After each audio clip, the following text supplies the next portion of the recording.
Hi everyone, it's Miss Leonard again, and I am back with Chapter 3 of Charlotte's Web. And the title of Chapter 3 is Escape. The barn was very large. It was very old. It smelled of hay and it smelled of manure. It smelled of the perspiration of tired horses and of the wonderful sweet breath of patient cows. It often had a sort of peaceful smell, as though nothing bad could happen ever again in the world. It smelled of grain, and it smelled of harness dressing, and of axle grease, and of rubber boots, and of new rope. And whenever the cat was given a fish head to eat, the barn would smell of fish. But mostly it smelled of hay, for there was always hay in the great loft up overhead. And there was always hay being pitched down to the cows and the horses and the sheep. The barn was pleasantly warm in the winter when the animals slept most of their time indoors, and it was pleasantly cool in the summer when the big doors stood wide open to the breeze. The barn had stalls on the main floor for the work horses, tie-ups on the main floor for the cows, a sheepfold down below for the sheep, a pig pen down below for Wilbur, and it was full of all sorts of things that you find in barns: ladders, grindstones, pitchforks, monkey wrenches, scythes, lawnmowers, snow shovels, axe handles, milk pails, water buckets, empty grain sacks, and rusty rat traps. It was the kind of barn that swallows like to build their nest in. It was the kind of barn that children like to play in. And the whole thing was owned by Fern's uncle, Mr. Homer L. Zuckerman. Wilbur's new home was in the lower part of the barn, directly underneath the cows. Mr. Zuckerman knew that a manure pile is a good place to keep a young pig. Pigs need warmth, and it was warm and comfortable down there in the barn cellar in the south side. Fern came almost every day to visit him. She found an old milking stool that had been discarded, and she placed the stool in the sheepfold next to Wilbur's pen. Here she sat quietly during the long afternoons, thinking and listening and watching Wilbur. The sheep soon got to know her and trust her. So did the geese who lived with the sheep. All the animals trusted her. She was so quiet and friendly. Mr. Zuckerman did not allow her to take Wilbur out, and he did not allow her to get into the pig pen. But he told Fern that she could sit on the stool and watch Wilbur as long as she wanted to. It made her happy just to be near the pig, and it made Wilbur happy to know that she was sitting there just outside his pen. But he never had any fun. No walks, no rides, no swims. One afternoon in June, when Wilbur was almost 2 months old, he wandered out into the small yard outside his barn. Fern had not arrived for her usual visit. Wilbur stood in the sun feeling lonely and bored. "There's never anything to do around here," he thought. He walked slowly to his food trough and sniffed to see if anything had been overlooked at lunch. He found a small strip of potato skin and ate it. His back itched, so he leaned against the fence and rubbed against the boards. When he tired of this, he walked indoors, climbed on top of the manure pile, and sat down. He didn't feel like going to sleep. He didn't feel like digging. He was tired of standing still, tired of laying down. "I'm less than 2 months old and I'm tired of living," he said. He walked out to the yard again. "When I'm out here," he said, "there's no place to go but in. When I'm indoors, there's no place to go but out in the yard." That's where you're wrong, my friend," said a voice. Wilbur looked through the fence and saw a goose standing there. "You don't have to stay in the dirty little yard," said the goose, who talked rather fast. "One of the boars is loose. Push on it, push, push, push on it, and come out." "What?" said Wilbur. "Say it slower." At the risk of repeating myself," said the goose, "I suggest you come out. It's wonderful out here." "Did you say a board was loose?" That I did," said the goose. Wilbur walked up to the fence and saw the goose was right. One board was loose. He put his head down, shut his eyes, and pushed. The board gave way. In a minute, he had squeezed through the fence and was standing in the long grass outside his yard. The goose chuckled. "How does it feel to be free?" she asked. "I like it," said Wilbur. "That is, I guess I like it." Actually, Wilbur felt queer to be outside his fence, with nothing between him and the big world. "Where do you think I'd better go?" Anywhere you like," said the goose.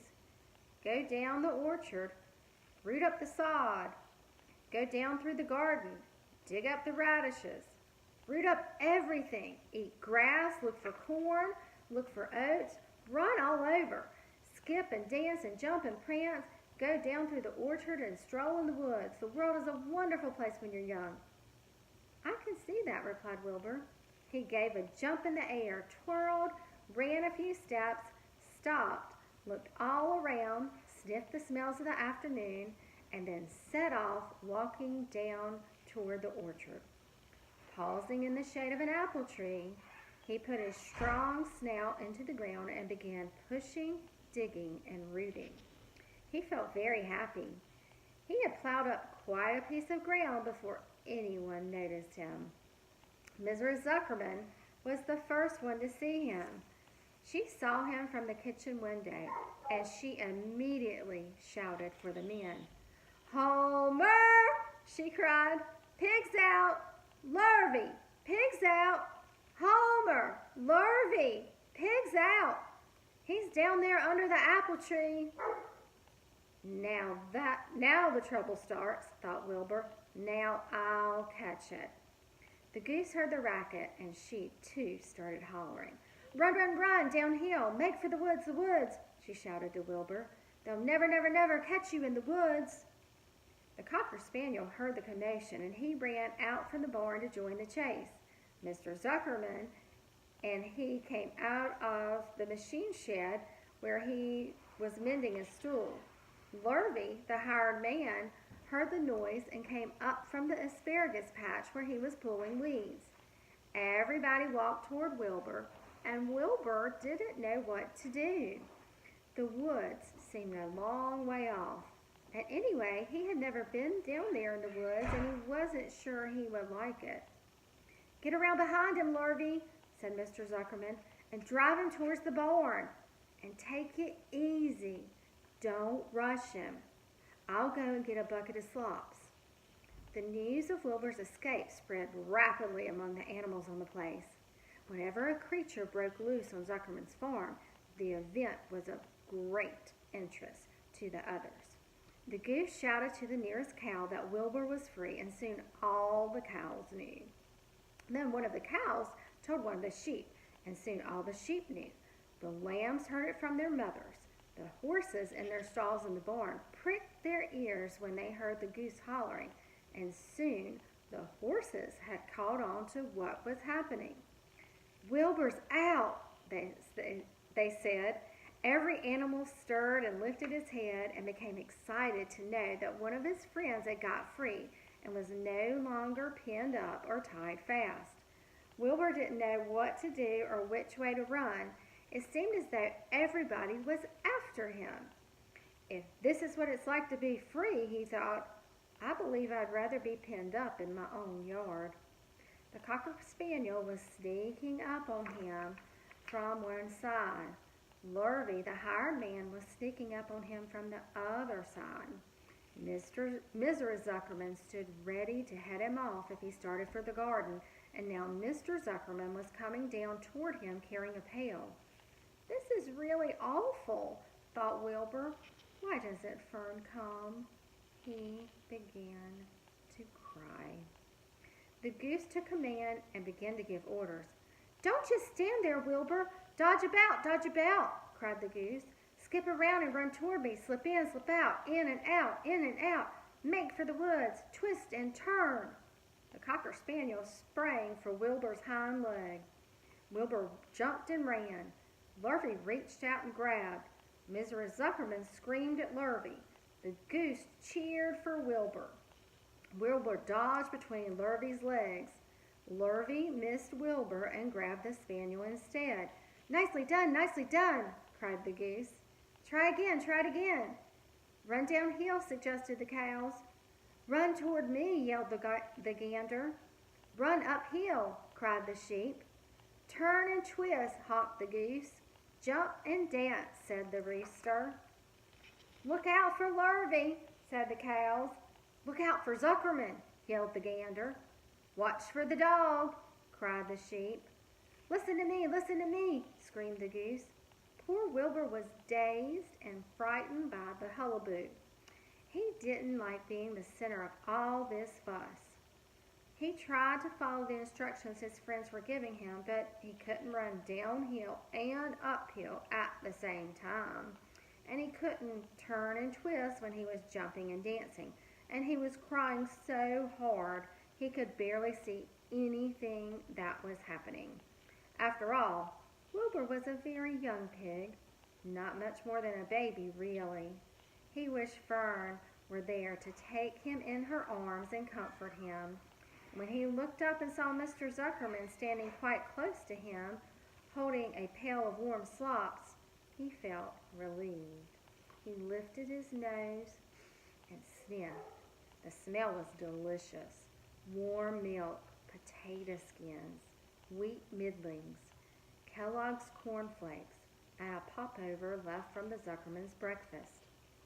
Come, pig, said Mr. Zuckerman, tapping the pail. Come, pig. Wilbur took a step toward the pail. No, said the goose. It's the old pail trick, Wilbur. Don't fall for it. He's trying to lure you back into captivity. He's appealing to your stomach. Wilbur didn't care. The food smelled appetizing. He took another step toward the pail. Pig, said Mr. Zuckerman in a kind voice, and began walking slowly toward the barnyard, looking all about him innocently, as if he didn't know what a little white pig was doing following along behind him. You'll be sorry, called the goose. Wilbur didn't care. He kept walking toward the pail of slops. You'll miss your freedom, honked the goose. An hour of freedom's worth a barrel of slops. Wilbur didn't care. When Mr. Zuckerman reached the pig pen, he climbed over the fence and poured the slops into the trough. Then he pulled the board away from the fence so that there was a wide hole for Wilbur to walk through. Reconsider, cried the goose. Wilbur paid no attention.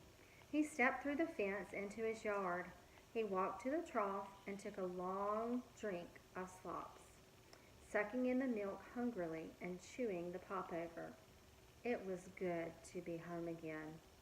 While Wilbur ate, Lurvy fetched a hammer and some 8-penny nails and nailed the board in place. Then he and Mr. Zuckerman leaned lazily on the fence, and Mr. Zuckerman scratched Wilbur's back with a stick. He's quite a pig, said Lurvy. Yes, he'll make a good pig, said Mr. Zuckerman. Wilbur heard the words of praise. He felt the warm milk inside his stomach. He felt the pleasant rubbing of the stick along his itchy back. He felt peaceful and happy and sleepy.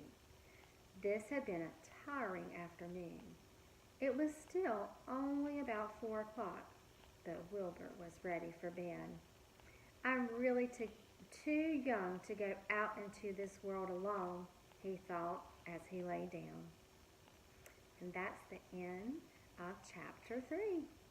See you again next time for Chapter 4.